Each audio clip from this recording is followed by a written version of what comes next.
কিছু, কিছু সম্পর্ক আছে যেটা ভোলার মতো না। যেমন আলামিন ভাই। দেখা হওয়ার পরেই কিন্তু কত সুন্দরভাবে হাঁস দিয়ে কথা বললে, তার ছেলেটা হাতে হাত মিলাইলো। আসলে কিছু, কিছু সম্পর্ক যা কেউ ভুলতে পারে না। আপনের চাইতেও আপন হয়ে যায়। তো ভাই ভালো থাকেন। এখন চলে যাব আমি রাজশাহীতে। তো আমি আছি এখন বাসের ভিতরে। তো চিন্তা করলাম যাব একটা ভিডিও করি। কিভাবে যাচ্ছি সেই বিষয় নিয়ে। তো বাসের ভিতর বইসা আমার কাছে কিন্তু অনেক সুন্দর লাগতেছে। কারণ কি জানেন? ওয়েদারটা এত সুন্দর লাগতেছে, গ্রাম থেকে যাওয়ার সময় কিন্তু অন্য রকমের একটা ফিলিংস। কারণ অনেক দিন বাড়িতে অবসর টাইম ছিলাম, ঘুরছিলাম, ফিরছিলাম, অনেক জায়গায় গেছিলাম। মানে অনেক একটা সময় পার করলাম, প্রায় ১ থেকে ১.৫ মাস। এখন আবার কর্মস্থলে ফিরে যাচ্ছি। তো আমার জন্য সবাই দোয়া করবেন। ভিডিওটা অনেক লম্বা হবে, তারপরও বলতেছি। তো যা কিছু শেয়ার করার তো আপনাদের সাথেই বলি। কারণ Facebook, YouTube এমন একটা জায়গা হয়ে গেছে, কোনো কিছু না থাকলেও কিন্তু আপনাদের সাথে শেয়ার করার মতো একটা জায়গা হয়েছে। যেমন YouTube প্রায় ২৪,০০০ ফলোয়ার, সাবস্ক্রাইব। আমার পেজে প্রায় ৩৪,০০০ প্রায় ৩৫,০০০ সাবস্ক্রাইব হয়ে আসছে। তো আমার জন্য সবাই দোয়া করবেন, আমি যেন আপনাদের সাথে থাকতে পারি। আর আমাকে যেভাবে সাপোর্ট করতেছেন, এভাবেই সাপোর্ট করে যাবেন। ইনশাল্লাহ আমি আপনাদের পাশে থাকার চেষ্টা করব।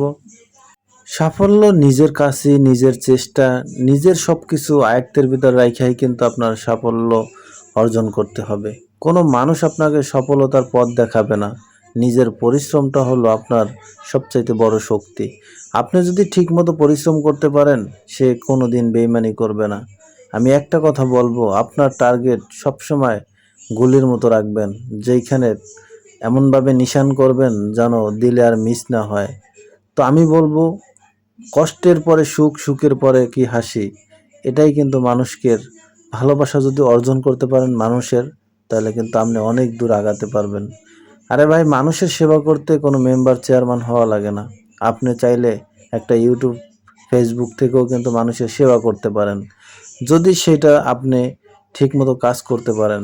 তা আমি একটা কথাই বলবো, আমার এই যে ফেসবুক, ইউটিউব থেকে কোনো একদিন যদি বড় সেলিব্রিটি বললা আসলে ঠিক না, যদি এইখান থেকে ভালো একটা পর্যায়ে যাইতে পারি, ইনশাল্লাহ আমি মানুষের সেবা করব।